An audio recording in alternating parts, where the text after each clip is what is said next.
Second leg of the FedEx Cup playoffs underway, and off and running went Bobby Mack. 6 consecutive birdies to close. Robert MacIntyre found his footing after a stoppage just north of 2 hours. A softer course presented itself, and MacIntyre took advantage.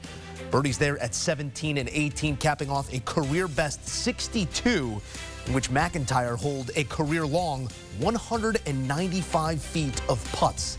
He sits 3 clear of Tommy Fleetwood, 4 of Scottie Scheffler, as we are nearly through 18 at the BMW. And for more, we say hello to CBS Sports golf writer Patrick McDonald. Pat Mac, I thought we were going a different direction here, but it's Bobby Mack to lead things off. It was looking like Bobby Jones to close. 6 consecutive birdies, 195 feet of putts, 62 on the card. Obviously, a softer golf course presenting itself down the stretch. But where did you see him flip that switch most?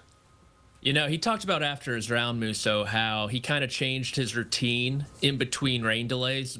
Normally, he would sit around, kind of hang out in the grill, maybe pop back a couple French fries or whatever, or chips as they call them in Scotland. But he said at the U.S. Open, he decided to stay warm, and we saw him really excel after that rain delay there at Oakmont. And he's like, yeah, the locker room there at Caves Valley was a nice temperature for me, a little hotter than the grill. I decided to stay loose in there, and we saw him really just take off and running after that rain delay. It was kind of reminiscent, honestly, of the 2021 Masters when Hideki did that in the 3rd round and just went berserk and kind of won his green jacket that way. Obviously not the same, but the run that Bobby Mack went on was really incredible, and it felt like that tee shot on 12 kind of kicked him in the right direction, kind of got him focused, and the putter just carried the load. I mean, he gained over 5 strokes on the greens today. All 5 of those strokes came on those final 6 holes, hit a dart into 18 as well. He said that was probably the best he's ever putted in his career, and I think he has a great opportunity tomorrow to kind of keep a good thing going with that quick turnaround, a golf course that's still going to be pretty receptive given that thunderstorm this afternoon, and he could potentially add to that advantage he has right now. Yeah, it hasn't been the most fruitful season to this point for Robert MacIntyre, but he flashes at the U.S. Open, flashes again at the Open, trying to follow up those 2 wins from a season ago with something this season, and with all the points up for grabs, it could mean high positioning there heading into East Lake. We know positioning does not matter, but momentum certainly would be something here if MacIntyre can finish off 54 more holes, but so much golf to be played. And you allude to the golf course. I had a scoring average of 1.5 strokes over par before the stoppage. We landed on just about 0.7 strokes over par when play concluded here on day 1. What was the presentation of Caves Valley, and how much teeth were taken out of it with that rain?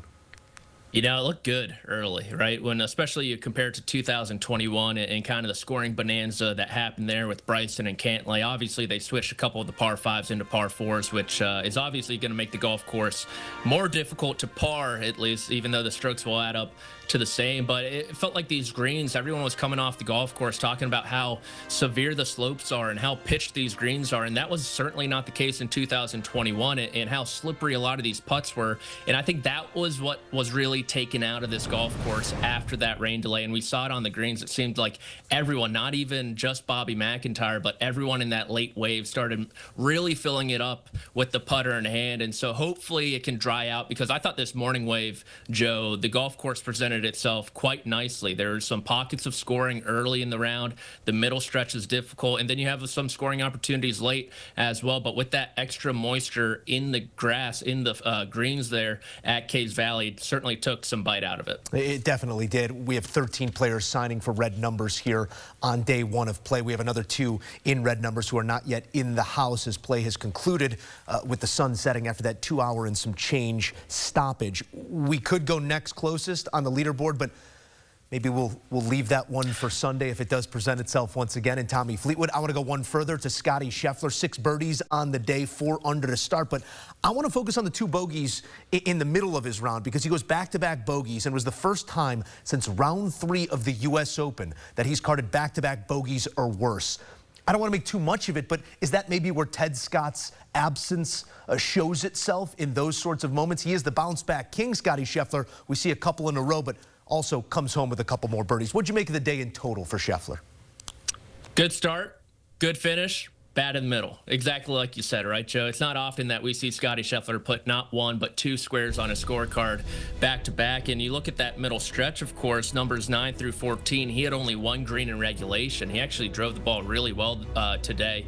That stretch, those 6 holes, one green, and the one green he did hit there on 13, well, he had to make an 8-footer for par. So I think that stretch in particular, Joe, highlights why Scottie Scheffler is so good, because that's a part of the round that you could turn that 66 that he had into a 68 or a 69, and he's well behind Robert MacIntyre. He'd be a touchdown and an extra point behind Bobby MacIntyre if he doesn't get through that stretch, but he's able to get through that into over, which is a pretty difficult stretch of the golf course, mind you, to set up a very fast finish, which we know Scottie Scheffler, like every freaking round, he always finds just like the little momentum you need to carry over into the next day. He always squeezes that extra half shot out of a round, and that's exactly what he did when he rolled in that long distance birdie there on 18. So I really think that middle stretch 9 through 14 is what is emblematic of why Scottie Scheffler is so great, because that is when a round can really get away from you. You can turn a 66 into a 68 or a 69, but it turned into a 66, and he's right in this tournament right again. Yeah, found a couple from range and also very sound from that 5 feet and in that's plagued him in the past. Certainly feels like this season moving forward, he's shaking those demons, maybe going to that claw grip.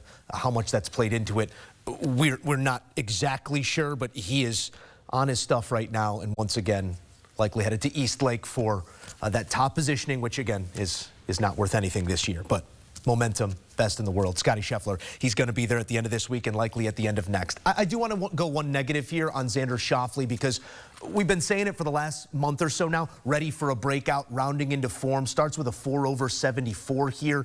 Now East Lake is in question for the X-Man, about an 8% chance to make it to our final leg of the playoffs. What did you see, and what's the current hindrance that's still holding him back? I'm there with you, Joe. I mean, he won't be in the field next week, and I'll be like, oh, Xander's just 1 week away. He's just 1 week away from finding it. And I really thought number 5 in particular is a short par 4 out there at Caves Valley that they kind of reconfigured, tried to make it a bit more difficult. And it felt like it was emblematic of Xander Schauffele's season as a whole, where he's in the middle of the fairway on that hole. He has a wedge in hand. It's a very skinny, tricky pin to access there on that green, 3-tiered green. Lands his wedge pin high, bounces over the green into the hay, makes a bogey, and it's like, all right, he turned a possible birdie opportunity, a surefire par, into a bogey, and that's kind of just what Xander has done this year. Think back to 2024. He was #1 in bogey avoidance. Xander Schauffele was not making bogeys with a wedge in hand, and he wasn't missing putts like this. Currently in 2025, it is his worst putting season of his entire career, and it just felt like last year, you talk about Scottie Scheffler really shoring up that short range. I don't know if Xander Schauffele missed a putt inside like 8 feet last year, to tell you the truth, and he's just not finding anything right now. That's the shot on 5 that I was alluding to, making bogey on that hole, which was really a birdie opportunity for some of these guys, and so it's just a little sloppy right now. The margins on the PGA Tour are so fine, and we're seeing putts kind of burn edges that maybe would have lipped in 2024. And ironically for Xander, the drivers kind of held him back this year. Led the field today in terms of total or strokes gained off the tee. It was the iron play where he lost 2 strokes and the putter where he lost 2 strokes that held him back today. And unfortunately, if he doesn't figure something out over these next 54 holes, they're going to be the last 54 holes of his season. And the last 54 holes between now and Bethpage, maybe a trip up to Napa, but the Stars and Stripes are going to need his services. We'll see if he can climb the leaderboard over our final 54 holes. Patrick McDonald going to be with us through it all. Thank you, Pat Mac. And don't forget, our team has you covered each and every week, 5 times a week on the Early Wedge. They've had you going all season long, so why stop now? Download, subscribe, and enjoy the Early Wedge.